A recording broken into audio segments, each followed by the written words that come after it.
are not documented and may have come to this country without the proper process are breaking the law. And therefore, if anyone gives them sanctuary, they're breaking the law. But again, the slippery slope is what happens when they think about the next thing that they want to criminalize and say, well, perhaps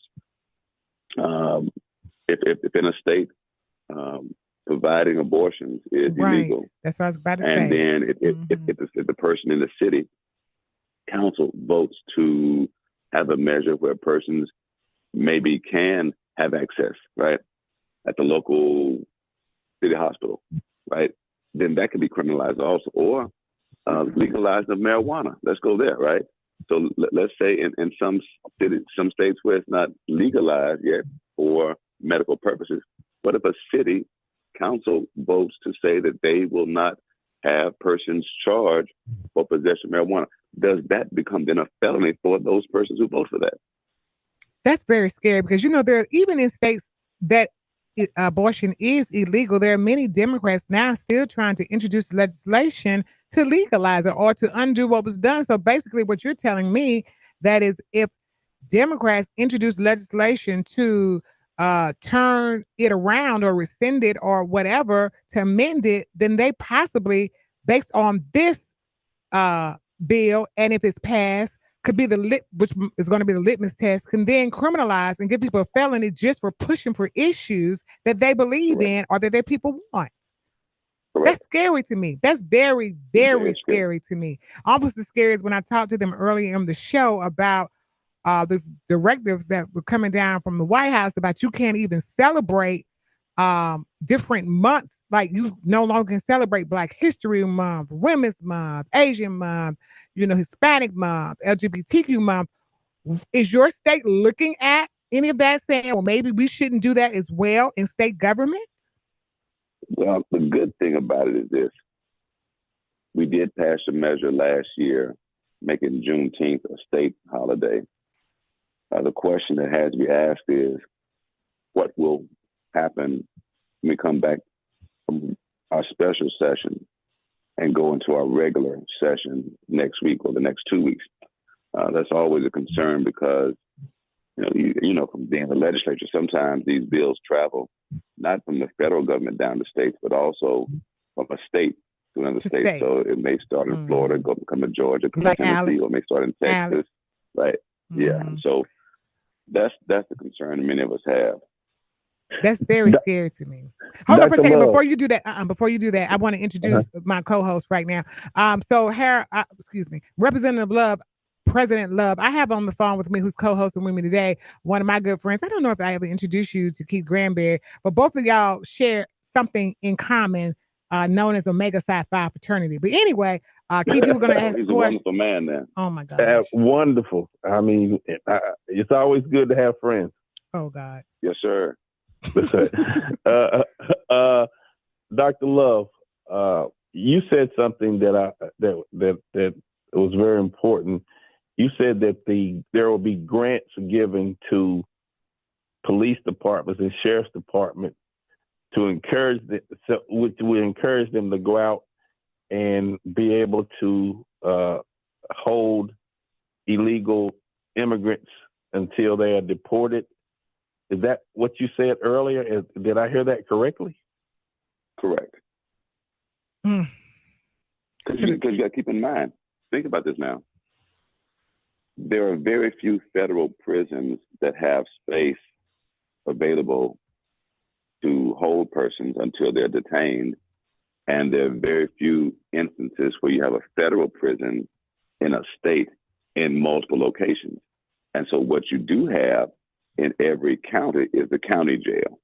And so these places can be the places where persons can be held. The danger is this: many times in our county governments, you discover that they are very economically strapped because their main source of revenue oftentimes is property taxes and probably some share of sales taxes.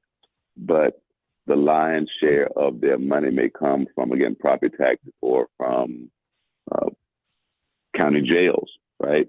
County jails where sometimes persons who are waiting to be sentenced or for their court date, they're held in the county jail. Or even some instances where persons are waiting to be placed in state custody. They're held in county jails, and those county jails provide revenue because then the county government can charge the state a particular fee per day per person. So imagine a scenario where you now can have county jails holding persons who are,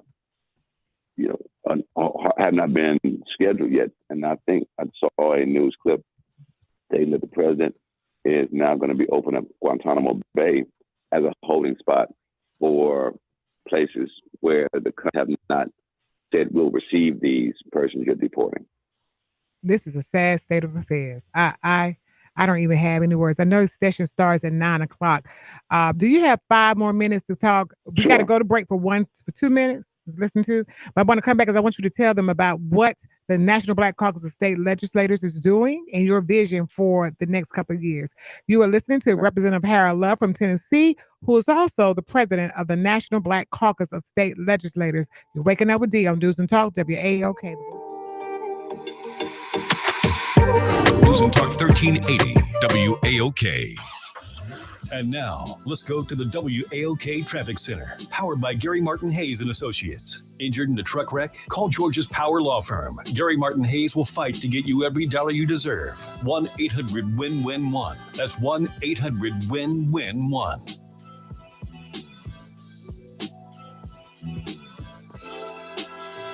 Hey, Stephanie Stallworth, ATL Traffic Lady. Good morning to you. Trouble free out there coming inbound on the West Expressway. Had a problem with the vehicle in the roadway 20 headed east before MLK. Definitely use some caution as you approach. It's getting the backups now as you're coming in towards that scene. I'm Stephanie Stallworth on News and Talk WAOK. Good vibe with Miss Eclectic every Friday from 7 to 9 p.m. on News and Talk 1380 WAOK. It's Miss Eclectic, y'all. Join me every Friday night, 7 to 9 p.m. on News and Talk 1380 WAOK. It's trending topics in travel, fitness and fashion, motivation, and good music, good conversation, and good energy. And I might just throw in a little tea. So make sure you call in. Good Vibe with Miss Eclectic, your lifestyle special, every Friday from 7 to 9 p.m. Download the Odyssey app so you won't miss it. If you suffer from burning, tingling, or numb feet, pay special attention as we discuss neuropathy with Dr. Bruce Stevens, D.C., owner of Woodstock Health Institute. Doctor, what is neuropathy? Peripheral neuropathy is actually nerve damage to the feet and legs. What are the symptoms? Major symptoms are numbness and tingling, burning, muscle cramps, coldness in the hands and feet, and problems with balance. Is neuropathy treatable? It is treatable, and we've seen great results. Call 678-743-9609 to schedule the free neuropathy nerve damage screening. The screening will tell you if you're at risk for serious complications and if you're a candidate for the treatment program. Don't wait until your symptoms are so severe that there's nothing that can be done. End-stage neuropathy leaves people confined to walkers, wheelchairs, and even amputations. Call 678-743-9609. The first 25 callers will receive a free nerve damage screening. Space is limited. Call 678-743-9609. Taxes was not knowing your full financial picture. Now Taxes is getting and maximizing your refund all in one place. Credit Karma, where a TurboTax expert can do your taxes for you. They'll get you the most money back, guaranteed. Then you can do more with all that money, all in Credit Karma. Now this is Taxes. Intuit Credit Karma with TurboTax. Get started today. See guarantee details at turbotax.com/guarantees. Experts only available with TurboTax Live. News and Talk 1380 WAOK. You said that there will be grants given to police departments and sheriff's department to encourage them to go out and be able to hold illegal immigrants until they are deported. Is that what you said earlier? Did I hear that correctly? Correct. Now back to Wake Up with D. Get fresh perspectives and engaging dialogue. You want in on the conversation? Call now at 404-726-1380. News and Talk WAOK. And we are back. We're back. You're waking up with D on News and Talk WAOK. We have with us our special guest, Representative Harold Love, and my co-host today is Keith Granberry. So, Representative Love, I know you got to go because I know what it's like. They ring the bell and you got to go do the roll call or meetings. Congratulations on being elected the president of the National Black Caucus of state legislators, what we call NBCSL. Now, you're in that role. What are you going to do? What is your vision? Tell people what NBCSL does, how many members we have, and what's the goal? Sure. Well, the National Black Caucus of State Legislators was formed out of a need in 1977 for Black elected officials at the state level to have a place to convene, to talk about policy concerns that were happening in various states, and also to have a place where new legislators could receive training on how to govern, because oftentimes you get in the campaign mode, but you're not really educated on how to govern and how the committee systems work. And so NBCSL was birthed in Nashville, Tennessee in 1977. We had our first meeting, and I think about 90 members were there then. We're over 600 now. I'm glad to tell you that we have members in Utah. We have members in Alaska. We have members in, of course, places like Georgia and Maryland and other parts of the country, also the Virgin Islands. And what it does is it provides opportunity for African-American legislators to convene and to discuss policy that they have passed in other legislative bodies. For example, we have a model legislation segment and a resolution segment that allows us to review what someone else has passed. Because as you know, when you're in your own legislature, you're busy with your bills. You don't have time oftentimes to review what's happening in California or New Jersey or New York. But when we come together, I've picked up several good pieces of legislation from NBCSL meetings where I heard that someone passed it in California. For example, one of our members passed a measure to increase the search for missing Black females. It was called the Ebony Alert. And I saw it, said, this is a great idea. And so I took it back to Tennessee. I changed the name, of course. I had to call it Amber Alert Plus. But that increased the searching for missing African-American females. A prime example of the genius of NBCSL is that you can get model legislation, but also it's a convenient space because many times we have African-American legislators that may be the only one or two of them in a state. For example, Utah or Arizona, you may only have one or two Black legislators, and they need to be able to talk to other African-American legislators about the challenges with getting bills passed and or how they can work on meaningful legislation that impacts the African-American community. And it's not solely for the African-American community, but we do understand that when you look at the demographics and the disparities, there is a correlation, not a causation, but the correlation between the fact that many of our disparities in health and in housing and in wealth, those disparities oftentimes are also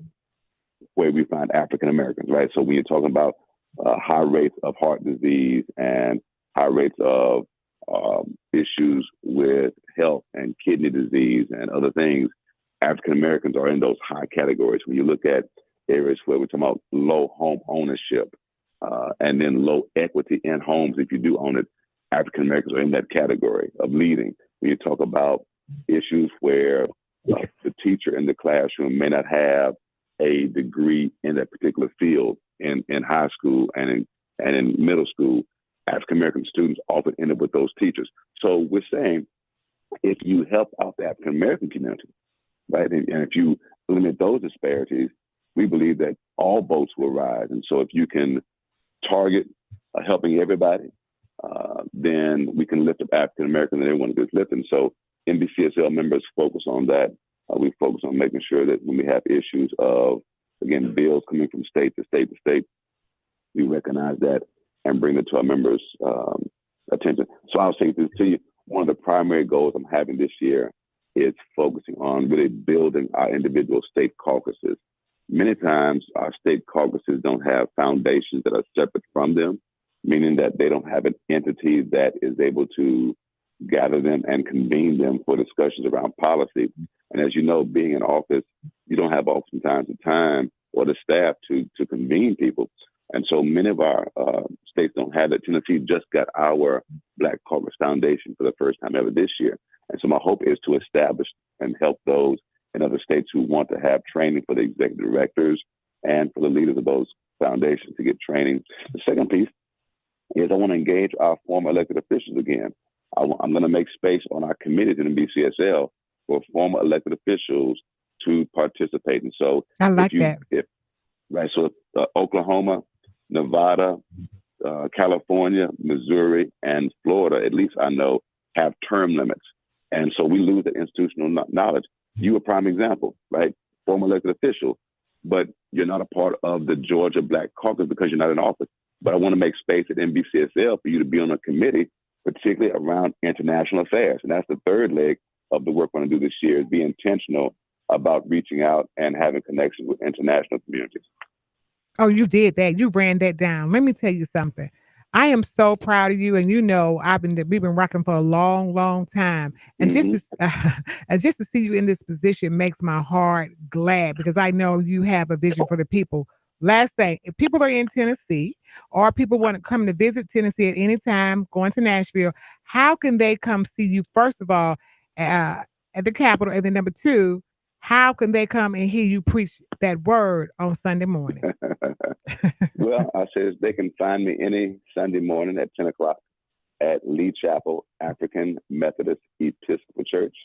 We're at 1200 Dr. D.B. Todd Boulevard, Nashville, Tennessee, 37208, down the street from Historic Fisk University and Meharry Medical College. If you want to come to the State House, you're more than welcome to come to the Cordell Hull building, which is located on Representative John Lewis Way, 425 Representative John Lewis Way.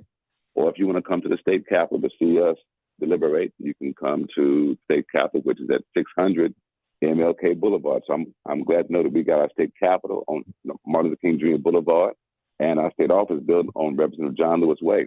So we invite you to come on, but also come by and see us online, right? Watch what we're doing, because again, we got to put eyes on what we're doing, because we must be very intentional these next few months. I will say not years, but months, to see what comes down from these state legislatures. Absolutely. And if people want to join, be a sponsor, or donate to NBCSL, they go where? They can go to nbcsl.org. Of course, we are open to have people who want to be corporate roundtable members. You can certainly reach out to us again. nbcsl.org will take you to our website there, and you will see a wonderful message from a man named Harold Love Jr. Telling you about the good work at NBCSL, and we are anxious to hear from you. And so please reach out to us. I love it. Thank you so much, Representative Reverend Dr. Harold Love Jr. for all of that. I will see you in February. I'm coming up again this year for Jack and Jill Day at the Capitol, and this time I'm not going to leave my award that you gave. This time, listen, I was just going to tell you, I was cleaning up my office to get ready for session, and I want your co-host, my frat brother, to hear this. And I'm like, whose proclamation frame do I have behind this desk of mine that I need to clean out? I said, why do I still got a proclamation here?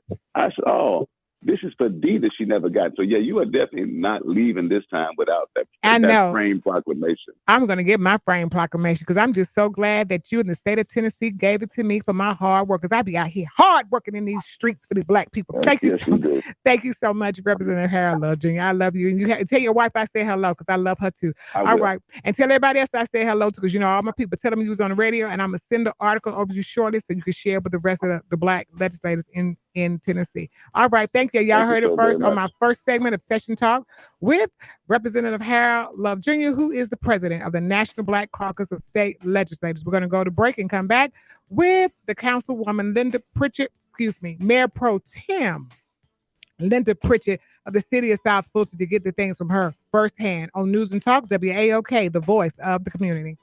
News and Talk 1380 WAOK. News and Talk WAOK is live and local with the Wake Up with D morning show. Wake Up with D. Why? Because D needs you to be in the know now. On point with Mondale and Stokes.